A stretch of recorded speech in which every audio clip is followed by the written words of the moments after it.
Chapter 4, 1488. Ezio menjadi gelisah.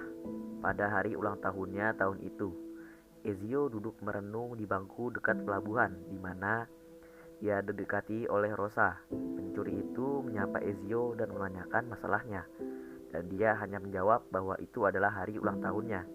Rosa setelah mengucapkan selamat ulang tahun kepada teman lamanya, bertanya mengapa dia begitu murung.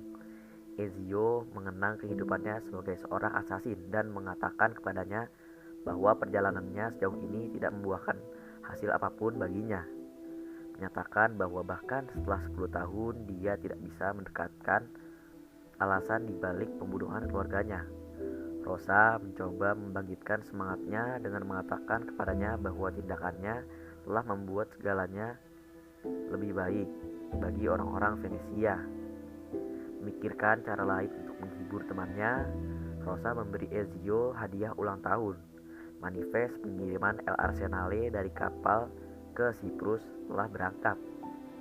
Ezio sangat gembira, mencoba untuk mengambil manifest, tetapi Rosa dengan menggoda menjauhkan buku itu dari jangkauan asasin.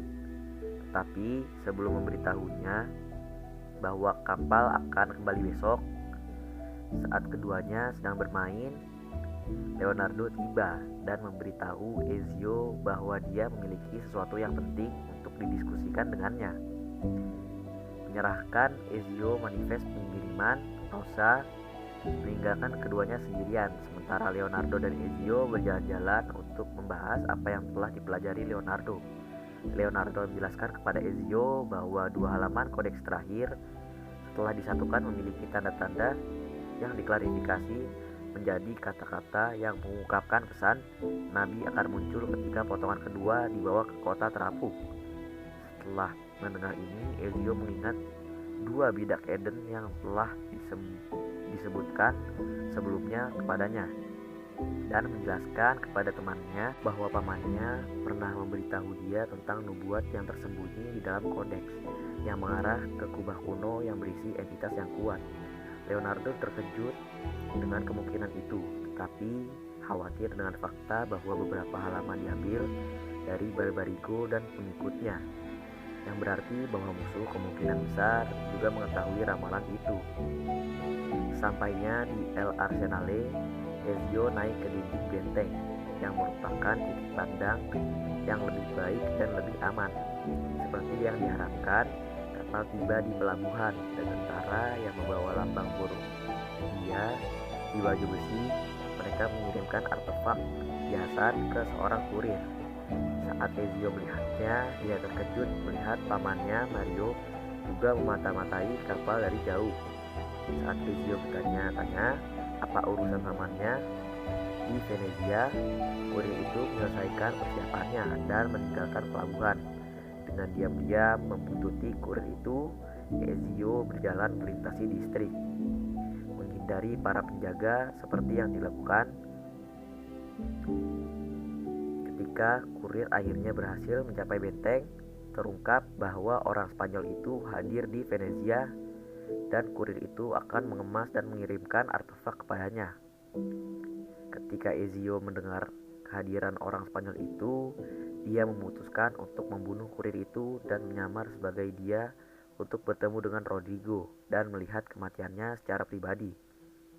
Setelah melewati barikade penjaga dan berurusan dengan kurir, Ezio mengambil baju besi pria itu dan memakainya bersama dengan pisau tersembunyi dan senjata lainnya.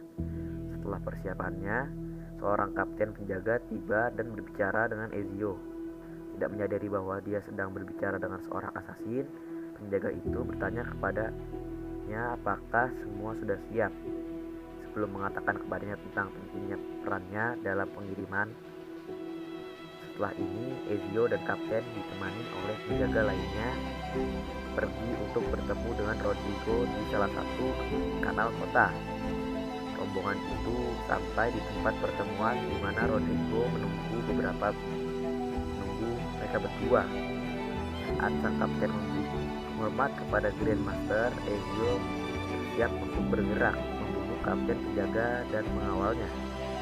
Ezio berhadapan muka dengan Rodrigo, menyapa Rodrigo Ezio kemudian ingin tahu di mana yang disebut nabi itu, dan Ibu kemudian ingin menyeringai karena ketidaktahuan Ezio sebelum mengungkapkan bahwa dia sendiri adalah nabi yang dibicarakan Codex. Menurut Apple yang masih dalam kepemilikan Ezio, Borgia bersiap untuk melawan assassin. Saat mereka bertempur, Borgia memanggil anak buahnya untuk bergabung. Meskipun Ezio berada pada posisi yang kurang menguntungkan, dia berhasil menangkis pasukan Borgia. Marah, Borgia memerintahkan bahkan lebih banyak anak buahnya untuk menyerang Ezio. Tetapi ketika mereka melakukannya, Mario tiba di tempat kejadian. Banyak yang mengejutkan Ezio. Saat Mario bersiap untuk bertempur, Ezio diserang oleh penjaga lain yang kemudian dibunuh oleh La Volpe, pencuri yang ditemui Ezio di Florence. Saat La Volpe membantu Ezio berdiri, lebih banyak penjaga di sekitar mereka yang dibunuh oleh Antonio dan Bartolomeo. Saat pertarungan berlanjut, Borgia mengejek Ezio dan memberitahunya bahwa saudara laki-lakinya Federico dan Petruccio tidak pernah perlu mati, dengan mengatakan bahwa dia membunuh mereka hanyalah untuk menjelaskan. Mengklaim bahwa usaha mereka sia-sia, Rodrigo terus berjuang sampai anak buahnya yang terakhir terbaring mati. Saat Ezio bergerak untuk memberikan pukulan terakhir, Borgia menendang perutnya dan melarikan diri dari tempat kejadian. Ketika dia mencoba untuk pulih dari tendangan pukulannya, Paola, wanita yang telah membantu Ezio di Florence, dan dengan demikian memulai perjalanannya muncul dan membantunya berdiri. Dia mengatakan kepadanya bahwa mereka tidak perlu mengikuti Rodrigo karena mereka telah mendapatkan tujuan mereka. Ezio berseru bahwa dia harus mengejarnya, tapi seperti yang dilakukan, Theodora juga datang menanyakan Ezio tentang niat sebenarnya. Ezio terkejut menuntut jawaban mengapa mereka semua ada di sana. Dia dijawab oleh pria yang belum pernah dia ditemui, yang berdiri di belakang semua sekutunya. Pria itu menjelaskan bahwa mereka semua datang untuk hal yang sama yang dicari Ezio, sang nabi. Ezio membantah pernyataan itu, menyatakan bahwa dia datang untuk membunuh orang Spanyol itu, dan juga berseru bahwa dia tidak peduli tentang nabi karena dia tidak pernah muncul. Pria itu kemudian mengingatkannya bahwa Ezio ada di sana. Dia kemudian memberitahu Ezio bahwa dia adalah nabi yang mereka cari.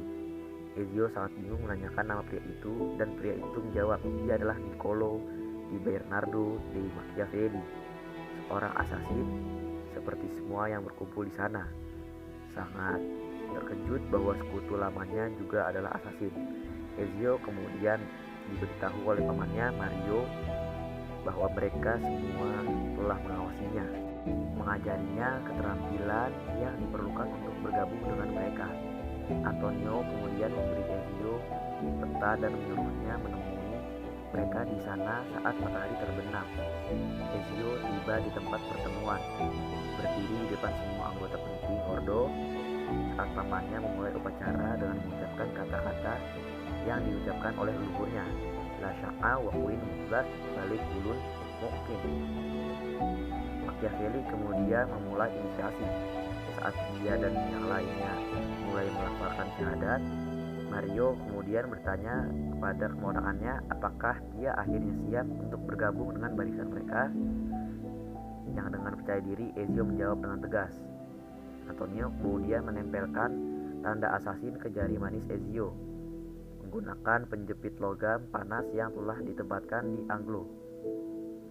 Setelah ini Machiavelli menyambut Ezio secara resmi dan menyuruh Ezio untuk mengikutinya karena banyak yang harus mereka diskusikan. Dengan ini Machiavelli dan anggota Assassin Order lainnya melakukan leap of faith, tindakan yang diikuti Ezio dengan cermat. Buku ini merupakan salah satu dari serial buku Assassin's Creed yang sangat seru. Alur cerita yang rapih dan pengungkapannya menegangkan. Karakter Ezio diceritakan dengan sangat bagus sehingga membuat para pembaca ikut merasakan apa yang sedang dialami oleh Ezio. Buku ini dapat memasukkan cerita non-fiksi ke dalam cerita fiksi dengan sangat akurat yang membuat buku ini menjadi buku yang sangat menarik untuk dibaca. Itu sebabnya gue merekomendasi buku ini untuk kalian baca di saat kalian memiliki waktu luang di masa pandemi seperti ini. Sekian review buku Assassin's Creed Renaissance dari gue. Apabila ada salah kata atau kekurangan, mohon maaf. Sampai jumpa di podcast selanjutnya. Terima kasih.